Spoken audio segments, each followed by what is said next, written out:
আসসালামু আলাইকুম, welcome back to my channel. আশা করি সবাই ভালো আছেন। আজকে পুঁই শাক রান্না করব, সেটা আপনাদের সাথে শেয়ার করব।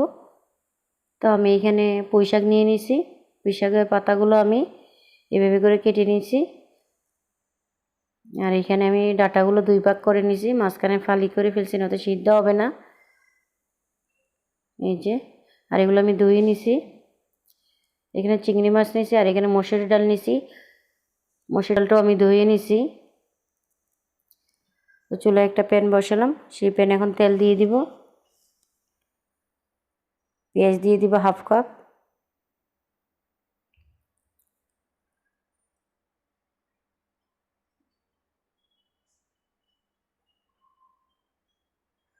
কাঁচামরিচের ফালি দিয়ে দিলাম 2টা, দিয়ে একটু ভাজবো পেঁয়াজ আর কাঁচামরিচটা। রসুন বাটা দিব 2 চামচ, আদা বাটা দিব 1 চামচ, দিয়ে আমি এখন মশলাগুলো একটু কষাবো। হলুদ দিয়ে দেবো 1 চামচ, মরিচের গুঁড়া দিব 1 চামচ,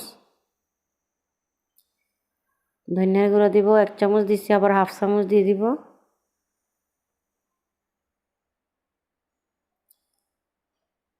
স্বাদ মতো লবণ দিয়ে আমি মশলাগুলো একটু কষাবো।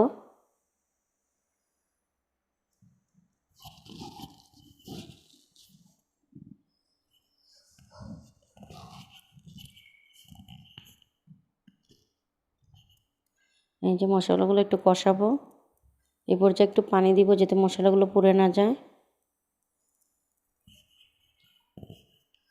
আর আমি যেভাবে দেখাইতেছি, যদি এভাবে রান্না করেন পুঁই শাক দিয়ে ডাল দিয়ে, কিন্তু আসলেই মজা লাগে, অনেক মজা। এটা খেতে কিন্তু অসাধারণ।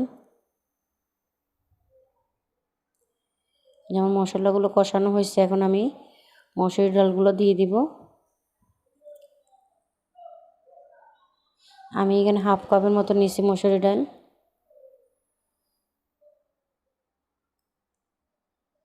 দিয়ে একটু লাড়া দিব। এখন আমি চিংড়ি মাছটা দিয়ে দিব। চিংড়ি মাছটা আর ডালটা আমি একটু কষাবো। পানি দিয়ে দিব 2 কাপের মতন, কারণ পানি দিয়ে ডালটা একটু সিদ্ধ করতে হবে।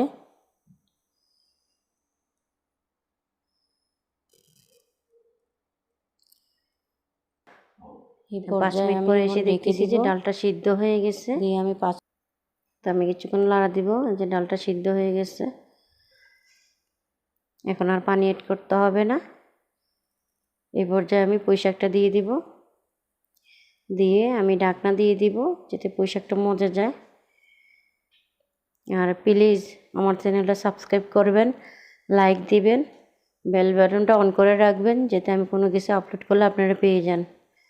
তো আমার পুঁই শাকটা এদিকে কষে গেছে, এই যে একদম মজে গেছে। এখন এই পর্যায়ে পুঁই শাকে কোনো পানি অ্যাড করতে হবে না, পুঁই শাক থেকেই পানি বের হবে। আর ডাল দিয়ে পুঁই শাক রান্না করলে কিন্তু আসলেই মজা। আপনারা অবশ্যই বাসায় ট্রাই করবেন। এই যে পানি বের হয়েছে অলরেডি পুঁই শাক থেকে, এখানে কোনো পানি অ্যাড করতে হয়নি। আমি আরও কিছুক্ষণ ঢাইকা দিব, কারণ পানি রয়ে গেছে।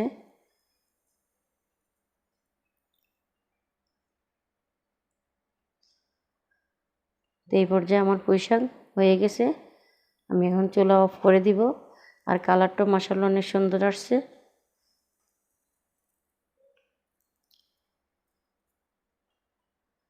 এই যে আমি একটা বাটিতে নিয়ে আপনাদেরকে দেখালাম, কালারটা কিন্তু অনেক সুন্দর আসছে। আর এটা খেতে কিন্তু অসাধারণ। অবশ্যই ট্রাই করবেন। ভালো থাকেন। আল্লাহ হাফেজ।